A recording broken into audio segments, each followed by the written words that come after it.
हमारे शरीर को जीवन जितना आवश्यक है, नींद उतनी ही आवश्यक है। निद्रा, झोप बहुत आवश्यक है, झोप। और अगर झोप अच्छी नहीं है तो कम से कम शरीर में 50 रोग होते हैं, अगर झोप अच्छी नहीं है। जिनको भी अच्छी झोप नहीं है उनको सबसे पहला रोग शुरू होता है डोके दुखना, आंख दुखना, मांडी दुखना, कंधे दुखना। और जास्ती दिन झोप अच्छी नहीं आएगी तो और भी खतरनाक रोग होते हैं। और उनमें से एक तो रोग इतना खतरनाक होता है, मिर्गी के दौरे पड़ना, अपस्मार होना, एपिलेप्सी होना। ये सब रोग झोप अच्छी नहीं होने के हैं। तो आयुर्वेद ये कहता है कि जीवन इतना अच्छा, झोप उतनी अच्छी, झोप भी अच्छी होनी चाहिए। आप बोलेंगे अच्छी झोप कितनी होनी चाहिए? उसका नियम ये है कि आप अगर खेत में काम करते हैं, काश्तकार है, शेतकरी है, तो कम से कम आपकी झोप 7 से 8 तास होनी चाहिए। कम से कम 7 तास, जास्ती से जास्ती 8 तास, इतनी झोप आपकी होनी चाहिए। अगर खेत में काम करते हैं, काश्तकार हैं, शरीर का काम करते हैं। कोई लोग अगर मजदूरी करते हैं तो उनको भी 7 से 8 तास की झोप होनी ही चाहिए। शरीर का जितना ज्यादा मेहनत है उतनी ज्यादा झोप होनी चाहिए। और अगर खाली मानसिक काम करते हैं, दिमाग का काम करते हैं, पेन चलाते हैं, कागज पर लिखते हैं, जैसे बैंक में आप काम करते हैं, बैंक में शरीर का तो कुछ काम नहीं है, कुर्सी पर बैठे, मेज पर रजिस्टर, उसमें लिखना। तो ऐसे लोग जो शरीर का काम नहीं करते, जैसे टीचर है, क्लास में खड़े खड़े पढ़ाना है, या बैंक में काम कर रहे हैं, या तो किसी ऐसी कंपनी में काम कर रहे हैं जहां मेज कुर्सी पर भी बैठना पड़ता और कुछ नहीं, तो ऐसे लोगों की कम से कम झोप 6 तास होनी चाहिए, जास्ती से जास्ती 7 तास होनी चाहिए। माने किसी भी स्थिति में 6 तास की झोप तो होनी ही चाहिए और जास्ती से जास्ती 8 तास की होनी चाहिए। ये किसके लिए है? बड़े लोगों के लिए।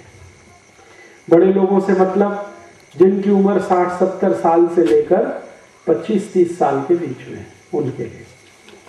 और जिनकी उम्र 14-15 साल के आसपास है, 20 के नजदीक है, वो 1-2 तास जास्ती सो सकते हैं, 9 तास की झोप ले सकते हैं। और उससे भी छोटे हैं, 5-6 साल के बच्चे हैं, इनको 10 तास की झोप चल सकती है। और जो सबसे छोटे बच्चे हैं, 3 बरस से कम, उनको 12 से 14 तास की झोप चाहिए। और जो 1 बरस से कम है, उनको 18 तास की झोप चाहिए। ये है। तो बच्चे की उम्र जितनी कम है, झोप उतनी ज्यादा, उम्र जितनी ज्यादा, झोप उतनी कम। तो हम देख लें हमारी उम्र क्या है, उसके हिसाब से जोड़ लें। अब अच्छी झोप आए आपको, तो इसके लिए आयुर्वेद ने कुछ पथ्य बताया।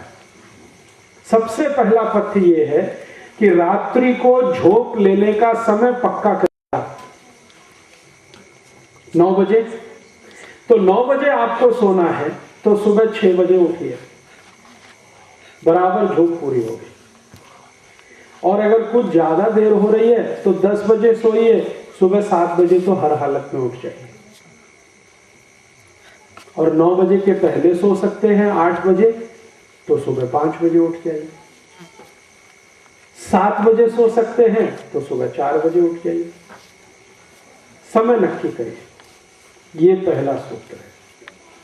दूसरा नियम है, दूसरा सूत्र है कि आपको शाम को अच्छी झोप लेने की है, तो झोप लेने से कम 2 से 3 तास पहले आपका भोजन होना चाहिए।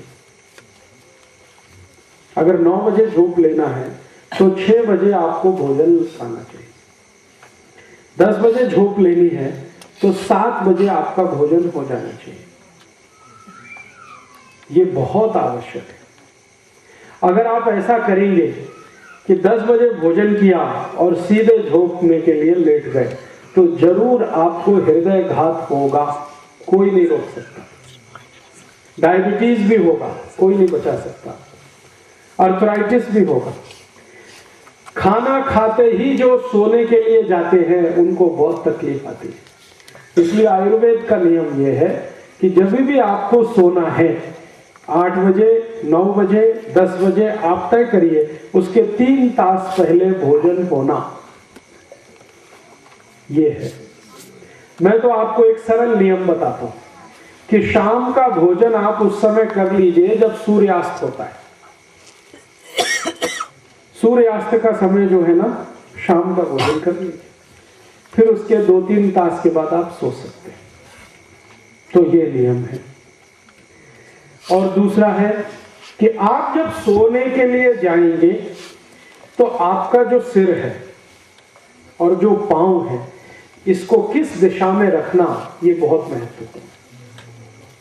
तो जो सूर्य की दिशा है, सूर्य की दिशा माने पूर्व दिशा, पूर्व दिशा में हमेशा आपका सिर रहना चाहिए और पश्चिम दिशा में आपके पांव रहने चाहिए।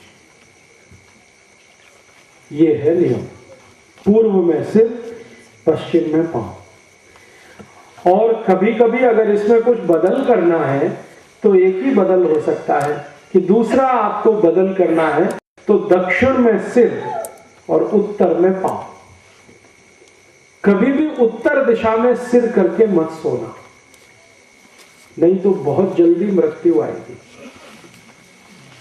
आपको मालूम है, जिस व्यक्ति की मृत्यु हो जाती है उसका सिर हमेशा उत्तर की दिशा में किया जाता है, पांव दक्षिण में, क्योंकि उत्तर की दिशा मृत्यु की दिशा है। मरने के बाद ही व्यक्ति का सिर उत्तर में किया जाता है, जीवित रहने पे नहीं। तो इसलिए इसका याद रखना बहुत जरूरी है। पूर्व दिशा में सिर, पश्चिम में पांव, ये सबसे अच्छा है। और अगर कुछ कारणवश नहीं हो पा रहा है तो दक्षिण में सिर, उत्तर में पांव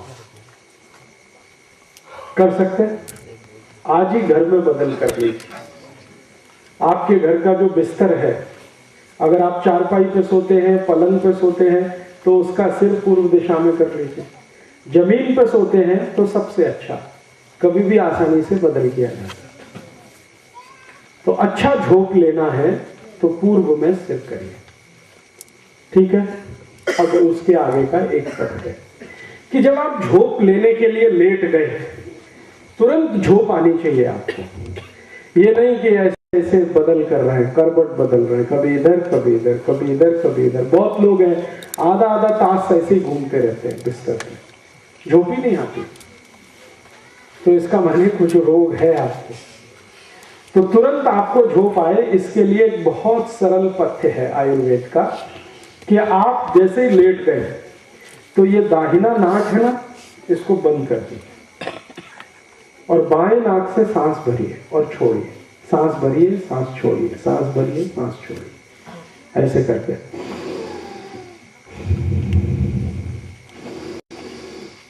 बस 2-3 मिनट अगर आपने ये करना शुरू कर दिया, बहुत अच्छी झोंक, 2-3 ही मिनट इसका असर होता है। फिर सो जाइए, फिर कोई हरकत नहीं।